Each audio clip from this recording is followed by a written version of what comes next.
ఇది మనకి మెడికల్కి సంబంధించిన స్టూడెంట్స్ అందరికీ యూజ్ అవుతుంది. ఎంబీబీఎస్ కానీ, బీడీఎస్ కానీ, డిఎంఎల్టీ, బీఎస్సీ ఎంఎల్టీ వాళ్ళకు కూడా ఇవే సేమ్ ప్రాక్టికల్స్ అనేటివి ఉంటాయి. చాలామంది మెసేజ్ చేశారు, కామెంట్స్ చేస్తున్నారు. మైక్రోబయాలజీ ప్రాక్టికల్స్ కానీ, పెథాలజీ ప్రాక్టికల్స్, బయోకెమిస్ట్రీ ల్యాబ్లో ఏమేమి ప్రాక్టికల్స్ చేస్తామో వాటి గురించి ఎక్స్ప్లెయిన్ చేయండి అన్న. Hi everyone, welcome to medical media tech channel. ఈరోజు మనం డిస్కస్ చేసుకోబోయే టాపిక్ వచ్చేసి మైక్రోబయాలజీ ప్రాక్టికల్స్. చాలామంది మెసేజ్ చేశారు, కామెంట్స్ చేస్తున్నారు. మైక్రోబయాలజీ ప్రాక్టికల్స్ కానీ, పెథాలజీ ప్రాక్టికల్స్, బయోకెమిస్ట్రీ ల్యాబ్లో ఏమేమి ప్రాక్టికల్స్ చేస్తామో వాటి గురించి ఎక్స్ప్లెయిన్ చేయండి అన్నని మనకు కామెంట్స్ వచ్చాయి. సో దాన్ని బట్టి నేను ఇప్పుడు మైక్రోబయాలజీలో ఏమేమి ప్రాక్టికల్స్ ఉంటాయి జస్ట్ ఇంట్రడక్షన్ చెప్పాలనుకుంటున్నాను. ఈ ఇంట్రడక్షన్ తర్వాత రోజు మైక్రోబయాలజీలో ప్రాక్టికల్ గురించి ప్రతి ఒక్క టాపిక్ గురించి బ్రీఫ్గా మీకు ఎక్స్ప్లెయిన్ చేస్తాను. ఈరోజు అయితే మనం ఫస్ట్ మైక్రోబయాలజీ ప్రాక్టికల్స్లో ఏమేమి చేస్తాము. ఇది మనకి మెడికల్కి సంబంధించిన స్టూడెంట్స్ అందరికీ యూజ్ అవుతుంది. ఎంబీబీఎస్ కానీ, బీడీఎస్ కానీ, డిఎంఎల్టీ, బీఎస్సీ ఎంఎల్టీ వాళ్ళకు కూడా ఇవే సేమ్ ప్రాక్టికల్స్ అనేటివి ఉంటాయి. కానీ వాళ్ళ స్టడీని, వాళ్ళ డిగ్రీని బట్టి వాళ్ళకు ఎంత రేంజ్లో అడగాలనేది తేడా ఉంటుంది. ఎంఎల్టీ, డిఎంఎల్టీ వాళ్ళకైతే లైట్గా అడిగి వదిలేస్తారు. కానీ ఎంబీబీఎస్ కానీ, బీడీఎస్కి సంబంధించి డాక్టర్స్కి అయితే మాత్రం ఇది చాలా ఎక్కువ లెంతీగా వాళ్ళని వైవా కానీ, ప్రొసీజర్స్ కానీ అడగడం జరుగుతుంది. బీఎస్ఎంఎల్టీ వాళ్ళని కూడా చాలా లెంతీగా ప్రొసీజర్స్ అన్నీ అడగడం జరుగుతుంది. ఎందుకంటే బీఎస్ఎంఎల్టీ తర్వాత ఎంఎస్సీ ఎంఎల్టీ చేయొచ్చు. ఎంఎస్సీ పైన మైక్రోబయాలజీ తీసుకొని తర్వాత పిహెచ్డి కూడా చేసి వాళ్ళు కూడా ఒక లెక్చరర్ కావచ్చు. కాబట్టి వాళ్ళకు కూడా మనకి క్లారిటీ మొత్తం ఇన్ఫర్మేషన్ తెలియాలి. కాబట్టి ఓన్లీ ల్యాబ్లో వర్క్ చేయడమే కాదు, ఫర్దర్ స్టడీస్లో కూడా యూజ్ అవుతుంది. కాబట్టి బీఎస్సీ ఎంఎల్టీకి కూడా చాలా ఇంపార్టెంట్ ఈ ప్రాక్టికల్స్ అనేటివి. కాబట్టి జాగ్రత్తగా వినండి. ఇప్పుడు మనకి ఫస్ట్ మైక్రోబయాలజీ ప్రాక్టికల్స్ గురించి తెలుసుకుందాం. తర్వాత బయోకెమిస్ట్రీలో అండ్ పెథాలజీలో ప్రాక్టికల్స్ గురించి కూడా తెలుసుకుందాం. ఫస్ట్ ఈ మైక్రోబయాలజీ సిరీస్ అయిపోయిన తర్వాత నేను పెథాలజీ స్టార్ట్ చేస్తాను.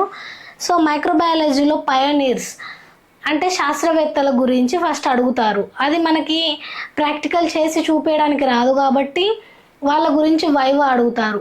ఉదాహరణకు రాబర్ట్ కోచ్ గురించి కానీ, లూయిస్ ప్యాచర్ గురించి కానీ, సర్ అలెగ్జాండర్ గురించి అండ్ సర్ రొనాల్డ్ రోజ్ గురించి, ఇలా చాలామంది శాస్త్రవేత్తలు ఉన్నారు.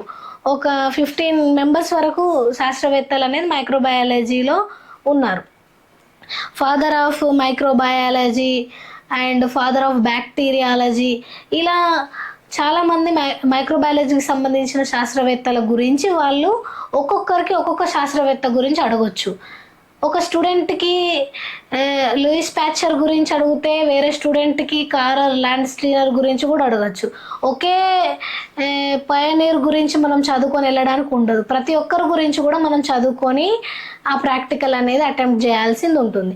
ఇది ఎవరికైనా పయనీర్స్ మైక్రోబయాలజీ అనే సబ్జెక్టు ఎవరెవరికి ఉందో BDS and DMLT, MLT, MBBS వీళ్ళందరూ కూడా మైక్రోబయాలజీలో ఉండే శాస్త్రవేత్తల గురించి కంపల్సరీ చదువుకోవాల్సింది ఉంటుంది. నెక్స్ట్ వచ్చేసి మైక్రోస్కోప్ సెకండ్ వచ్చేసి మైక్రోస్కోప్ ఎలా యూజ్ చేస్తాము. ఇఫ్ డాక్టర్ అయిన తర్వాత మనం మైక్రోస్కోప్లో చూసి రిపోర్ట్ ఇవ్వాల్సింది ఉంటుంది. ఒకవేళ ఒక ల్యాబ్ టెక్నీషియన్ అయితే ఆ మైక్రోస్కోప్లో చూసి మనం ఏం డయాగ్నోస్ చేసామో అది కూడా మనం రిపోర్ట్ ఇవ్వాల్సింది ఉంటుంది. కాబట్టి మైక్రోస్కోప్ ఎలా అడ్జస్ట్ చేసుకోవాలి, ఎలా ఫోకస్ చేయాలి, దాని మెకానిజం ఏంటి అని పూర్తిగా మైక్రోస్కోప్ డీటెయిల్స్ అన్నీ సెకండ్ చాప్టర్లో ఉంటాయి. అది వచ్చేసి మనకు మైక్రోస్కోపు ప్రాక్టికల్లో ఎలా చేస్తారంటే మైక్రోస్కోప్కి సంబంధించిన లెన్స్ కానీ, మైక్రోస్కోప్కి సంబంధించిన ఏదైనా ఒక ఎక్విప్మెంట్ దగ్గర వైవాలో కానీ లేకపోతే స్పాటర్స్లో పెట్టి మీకు అదేంటో ఐడెంటిఫై చేయమంటారు. సో మనకు మైక్రోస్కోప్ సంబంధించిన పూర్తి డీటెయిల్స్ అనేవి ఐడియా ఉండాలి. అండ్ ఎగ్జామ్లో కూడా ద మైక్రోస్కోప్ అని ఇస్తే మనం దాని గురించి రాయగలగాలి. కాబట్టి శాస్త్రవేత్తల గురించి తెలుసుకోవాలి, ద మైక్రోస్కోప్ మైక్రోస్కోప్ గురించి పూర్తి డీటెయిల్స్ అనేటివి సెకండ్ చాప్టర్లో తెలుసుకుంటాం మనం నెక్స్ట్ వీడియోలో. అండ్ థర్డ్ వన్ వచ్చేసి మార్ఫాలజీ ఆఫ్ బ్యాక్టీరియా. బ్యాక్టీరియాలో చాలా రకాలు ఉంటాయి మనకు బ్యాక్టీరియాలు. ఆ బ్యాక్టీరియాలో మార్ఫాలజీ, ఏమేం బ్యాక్టీరియా ఎలాంటి మార్ఫాలజీని కలిగి ఉంటాయని థర్డ్ చాప్టర్లో తెలుసుకుంటాం. ఫోర్త్ వచ్చేసి హ్యాంగింగ్ డ్రాప్ ప్రిపరేషన్. ఇది ఒక టెస్ట్. హ్యాంగింగ్ డ్రాప్ ప్రిపరేషన్ అనేది స్లైడ్కి వ్యాజ్లిన్ రాసి ఇలా డ్రాప్ చేయాల్సి ఉంటుంది. హ్యాంగింగ్ డ్రాప్ ప్రిపరేషన్ అలా ఎలా చేస్తామని అడుగుతారు. ఇది కూడా చాలా important. And simple staining, Gram staining, Ziehl Neelsen staining అని కొన్ని లెంతీ ప్రొసీజర్స్ అనేటివి ఉంటాయి మనకు. సో ఇక్కడ మనల్ని ప్రాక్టికల్ హాల్లో ఏమంటారు అంటే ఒక ప్లేన్ స్లైడ్ ఇచ్చి మనం దాన్ని సింపుల్ స్టెయిన్ తీసుకొని రా అని అడుగుతారు. అప్పుడు మనము ఈ సింపుల్ స్టెయిన్ ఎలా చేయాలని చదువుకున్నట్లయితే దాన్ని మనం ఈజీగా వెళ్ళి స్టెయిన్ చేసుకొని వస్తాం. ఎందుకంటే మనకు అక్కడ ప్రాక్టికల్ హాల్లో సింక్ ఉంటుంది, స్లైడ్స్ రెడీగా ఉంటాయి, దానికి సంబంధించిన ఎక్విప్మెంట్స్ కానీ అన్నీ రెడీగా ఉంటాయి. సింపుల్ స్టెయిన్ ఏంటో చేసుకొని రా అంటే మనం చేసుకొని రావాలి. కాబట్టి 5th చాప్టర్గా సింపుల్ స్టెయిన్ అనేది కంపల్సరీ ఇస్తారు. అండ్ 6th గ్రామ్ స్టెయినింగ్ ఎలా చేస్తాము? గ్రామ్స్ అననే ఒక శాస్త్రవేత్త కనిపెట్టినది కాబట్టి ఆయన పేరు మీద గ్రామ్ స్టెయినింగ్ అని ఇది ఉంది. సో ఆ స్టెయినింగ్ అనేది మన ప్రొసీజర్ ఎన్ని స్టెప్స్ ఉంటాయి, స్టెప్ 1, స్టెప్ 2, స్టెప్ 3, స్టెప్ 4 అని. సో ఎలా గ్రామ్ స్టెయిన్ చేస్తాము అని అనేది అది కూడా మనకు కంపల్సరీ తెలుసుకోవాలి. మైక్రోబయాలజీలో ఇవి చాలా ఇంపార్టెంట్ అయిన క్వశ్చన్స్. ఇది కంపల్సరీ ప్రతి ఒక్క ప్రాక్టికల్కి వస్తుంది. And Ziehl Neelsen Z and stain అని అంటాము. అది వైవాలో అడగొచ్చు, మనకి డైరెక్ట్ ఏది స్లైడ్ ఇచ్చి జేహిల్ నీల్సన్ స్టెయిన్ చేసుకొని రమ్మనొచ్చు. AFB stain. యాసిడ్ ఫస్ట్ బ్యాసిల్లేని కనుక్కోవడానికి మనం జేహిల్ నీల్సన్ స్టెయిన్ అనేది చేస్తాము. సో దీని గురించి మనం బ్రీఫ్గా నెక్స్ట్ వీడియోలో మనం తెలుసుకుందాం. మీకు ఏంటంటే జేహిల్ నీల్సన్ స్టెయిన్ కానీ గ్రామ్ స్టెయిన్, సింపుల్ స్టెయిన్ ఒకరికి వచ్చిన స్టెయినింగ్ మరొకరికి రాదు. సో మనం అన్ని స్టెయినింగ్స్ అనేటివి చదువుకొని ఉండాలి. సో 8th వచ్చేసి మనకి ఏంటంటే డిస్ఇన్ఫెక్షన్.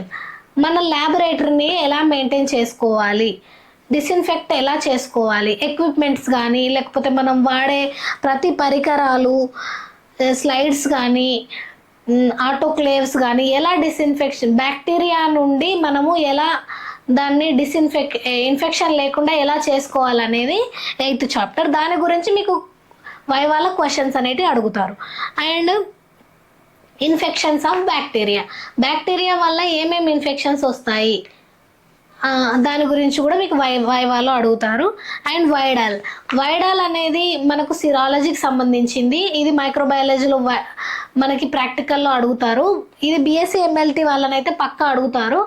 వైడాల్ అనేది మనకి ఒక పేపర్ ఇచ్చి వైడాల్కి సంబంధించిన థియరీ రాయమని చెప్తారు. అండ్ మనకి దాన్ని ప్రాక్టికల్ కూడా చేయమంటారు. అప్పుడు మనం వైడాల్ రొటీన్గా ల్యాబ్లో అయితే ఏం చేస్తాము, వైడాల్ స్లైడ్ మెథడ్ చేస్తాము.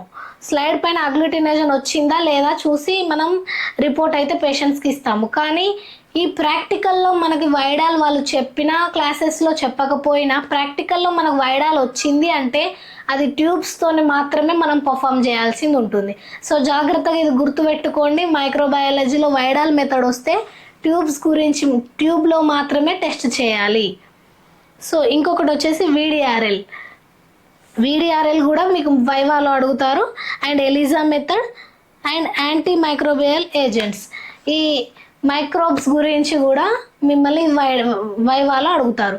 ఇప్పుడు మనకు ఏంటి అని అంటే ప్రాక్టికల్స్లో చేసేటివి ఏంటంటే hanging drop preparation and simple stain, Gram stain, Ziehl Neelsen stain అనేది చేస్తాము మనం. అండ్ వైవాలో వచ్చేటి ఏంటంటే మైక్రోస్కోప్ గురించి అడుగుతారు, లేకపోతే స్పాటర్స్లో పెడతారు. అండ్ పయోనీర్స్ గురించి, శాస్త్రవేత్తల గురించి మనం చెప్పాల్సింది ఉంటుంది. ఇవన్నీ మనకు ఓన్లీ ప్రాక్టికల్స్లో మనకు 2 భాగాలు ఉంటాయి. ఒకటి మనము ప్రాక్టికల్లో చేసి చూపించాలి, ఒకటి వైవాలో చెప్పాలి. కాబట్టి వైవాలో చెప్పాల్సిన టాపిక్స్ ఇవే, ప్రాక్టికల్స్లో చేసేటివి కూడా ఇవే. కాబట్టి ఫస్ట్ నుండి నేను 13 టాపిక్స్ అనేటివి చెప్పాను. ఈ 13 టాపిక్స్ అనేటివి నోట్ చేసుకోండి. Pioneers, microscope and morphology of bacteria, hanging drop preparation, simple stain, Gram stain, Ziehl Neelsen stain, disinfection, infection of bacteria, Widal test, VDRL, ఈ ఎలిసా మెథడ్, మైక్రోబియల్ ఏజెంట్స్, వీటి గురించి అడుగుతారు. అండ్ మనం ప్రతి దాని గురించి నెక్స్ట్ వీడియోలో డీప్గా అండ్ బ్రీఫ్గా ఎక్స్ప్లెయిన్ చేసుకుందాం. ఇప్పుడు నెక్స్ట్ వచ్చే వీడియో వచ్చేసి మనకి ఏంటంటే పయోనీర్స్ గురించి మనం తెలుసుకుందాం. ఒక్కొక్క శాస్త్రవేత్తలు ఏమేం ఇంప్లిమెంట్ చేశారు అనేది మనం తెలుసుకుందాం. Thank you for watching medical media tech channel.